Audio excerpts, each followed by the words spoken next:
During the 1970s, the bass guitar was still coming into its own as an instrument. One of the innovations that became popular during this time were basses with preamps on them, or active electronics. Now, the use of active electronics had been around since the 1960s, but in 1975, a full-blown production model active bass appeared. And not only did it have a giant impact on the bass guitar industry, it had a giant impact on the music industry itself. That bass is the Music Man Stingray. Now, the Stingray needs no introduction, and many great bass players have used them over the past decades, such as Louis Johnson, Bernard Edwards, and Flea. And it's still popular and widely used today. And there were other companies in the 1970s that capitalized on active electronics potential, such as BC Rich and Ibanez. Even smaller companies like Electro Westone were putting out active basses. So in 1980, Fender, still a world leader in guitar manufacturing, put out their first active bass. They took a Fender Precision, put a preamp on it with a 2-band EQ, and called it the Fender Precision Special. Now, the Precision Special was supposed to be Fender's top-of-the-line bass at the time, so it had other prestigious features, such as a high-mass brass bridge with the Fender logo, a gold thumb rest tug bar, and gold hardware. Now, the one I have wasn't in stellar shape when I got it. As a matter of fact, when I tried to remove the pickguard to clean it, the original preamp literally disintegrated, so I swept up the pieces and threw them away.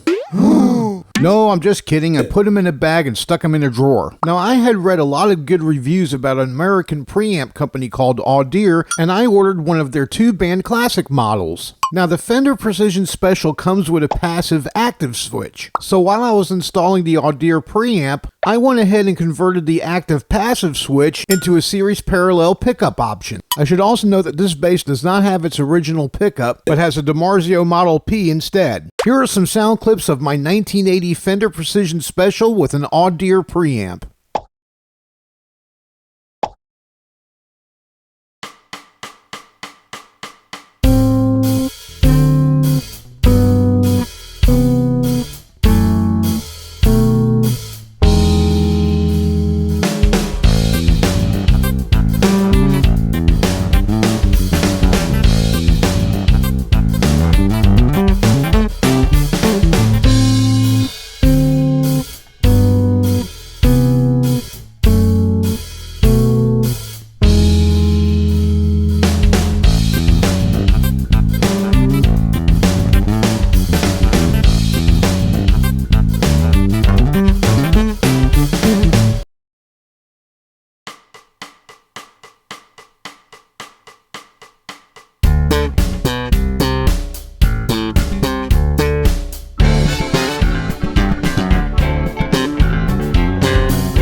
So how do I feel about my 1980 Fender Precision Special? Well, this bass has been modified so much that there's no way to give it a fair rating.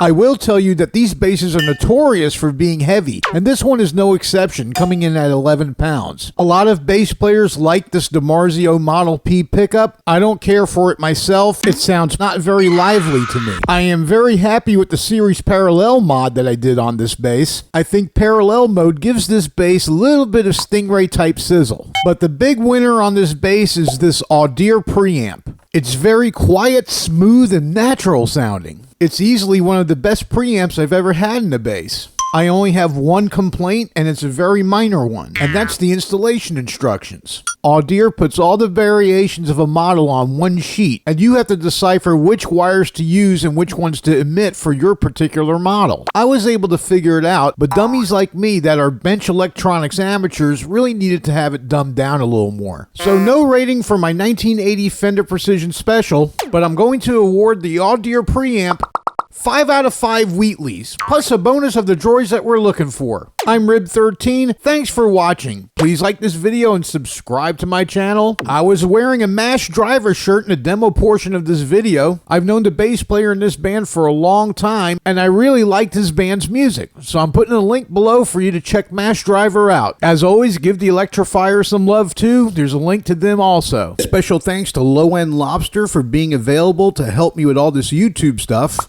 Big thank you to my Patreon supporters, Derek and Joe, and I'll see you next time.